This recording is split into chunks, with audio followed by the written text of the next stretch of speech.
Bapak Ibu, saudara-saudariku yang terkasih dalam Kristus Yesus. Kita bertemu lagi dalam sapaan Tuhan hari ini, Selasa tanggal 29 Desember tahun 2020. Namun sebelumnya mari kita bersatu di dalam doa. Damai sejahtera Allah yang melampaui segala akal, itulah yang memelihara hati dan pikiran di dalam Kristus Yesus Tuhan kita. Amin. Saudara yang terkasih, sapaan Tuhan buat kita hari ini terangkat dari kitab Yesaya pasal yang ke-51 ayat yang ke-1. Demikian firman-Nya. Dengarkanlah aku, hai kamu yang mengejar apa yang benar, hai kamu yang mencari Tuhan. Pandanglah gunung batu yang daripadanya kamu terpahat, dan kepada lubang penggalian batu yang daripadanya kamu tergali. Sampai situ firman Tuhan.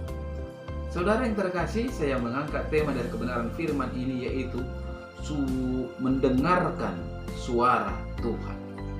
Saudara yang terkasih dalam Kristus Yesus, berbicara mendengarkan, saya teringat akan satu pertanyaan. Mengapa Tuhan menciptakan dua telinga dan hanya satu mulut?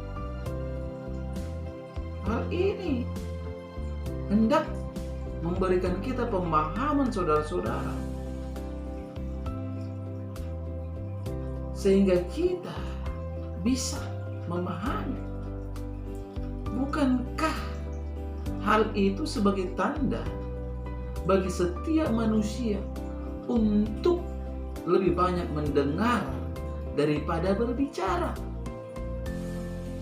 Mendengar, saudara-saudara, bukan sekedar membuka telinga dan membiarkan ada gelombang suara masuk ke telinga. Mendengar yang sesungguhnya adalah proses memahami, mengerti, dan melakukan. Namun, saudara-saudara, dalam prakteknya, hidup sehari-hari manusia lebih banyak berbicara, sedikit mau mendengar. Apa yang terjadi?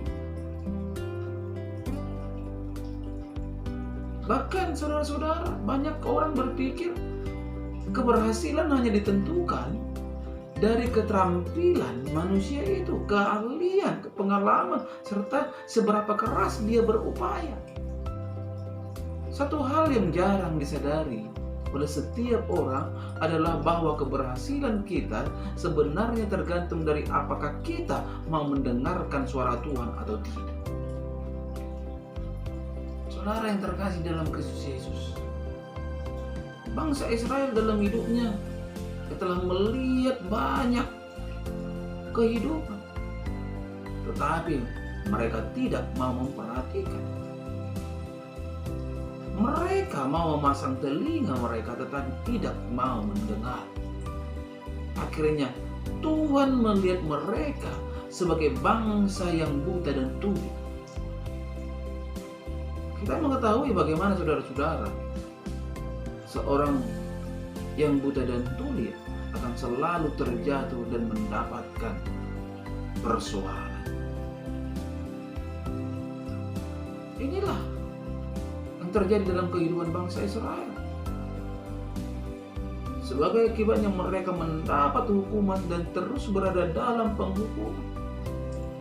Melalui sapaan ini, saudara-saudara yang terkasih, Tuhan memakai Nabi Yesaya menyuarakan, menyerukan agar bangsa Israel mau mendengarkan Tuhan.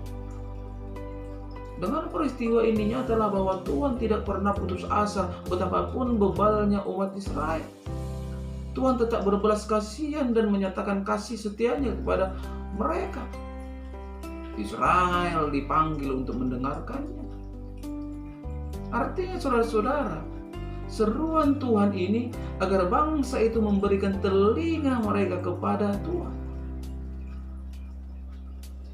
Mengapa penting agar Yehuda memperhatikan Tuhan?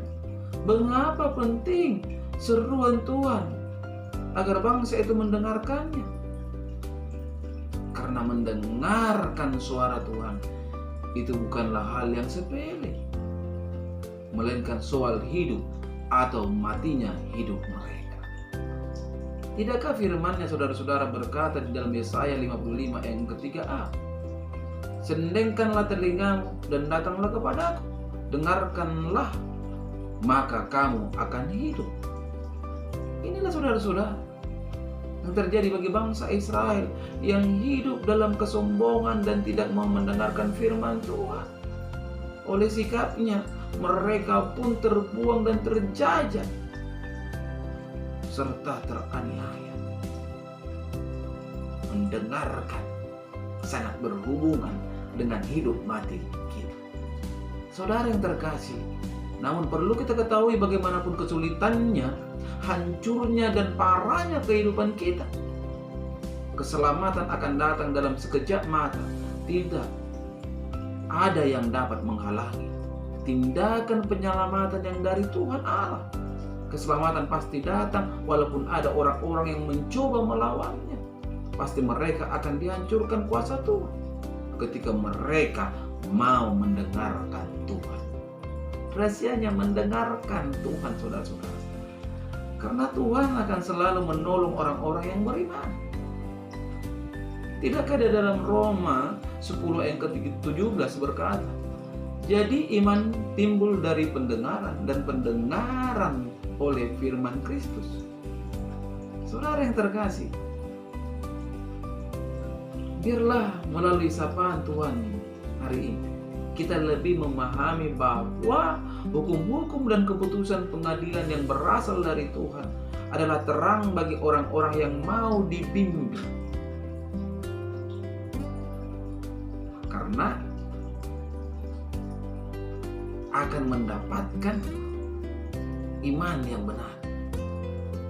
Janganlah kiranya kita jadi orang yang tuli, tetapi marilah mendengar dan menyimpan pengajaran Tuhan itu di dalam hati kita, hidup kita.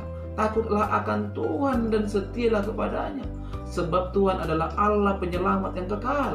Yesus Kristus dialah juru selamat dunia yang menebus dosa umat manusia dan akan selalu memberikan kuasanya bagi orang-orang yang mendengarkan suaranya.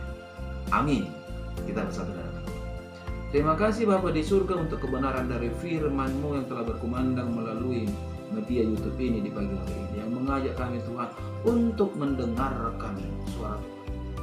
Bapa, Engkau menerangkan kebenaran firman-Mu dalam kehidupan setiap para pendengar dimanapun berada pada saat ini, agar melaluinya mereka Tuhan mendapatkan kuasa kesembuhan ketika mereka sakit. Mereka mendapat kuasa kekuatan ketika mereka lemah. Mereka mendapatkan kuasa jalan keluar ketika mereka berhadapan dengan persoalan. Karena memang tiada yang mustahil bagi Engkau ya Tuhan. Firman-Mu adalah pelita bagi kaki kami dan terang bagi jalan kami. Bapa di surga, pada kesempatan ini hamba berdoa juga untuk setiap jemaat yang telah Engkau percayakan kepada hamba-Mu. Berkati rumah tangga mereka, berkati usaha dan pekerjaan mereka. Setiap yang sakit Engkau sembuhkan. Begitu juga saudara-saudariku, tidak lupa hamba-Mu Tuhan selalu berdoa ketika mereka sakit. Saudara-saudariku perempuan dan laki-laki, Engkau berikan kuasa kesembuhan buat mereka. Engkau berikan kuasa agar mereka Tuhan selalu hanya mempermuliakan nama-Mu. Begitu juga Tuhan Yesus, istriku dan anak-anakku yang ada di Batam, lalu bungkus mereka dengan kuat dan kuasa-Mu serta kasih-Mu, agar hidup mereka hanya selalu Tuhan menjunjung nama Tuhan dan selalu bersaksi Engkaulah Tuhan kami dan Juru Selamat kami. Dalam nama Kristus Yesus hamba berdoa dengan mengucap syukur. Amin. Salam buat kita semua. Salam sehat.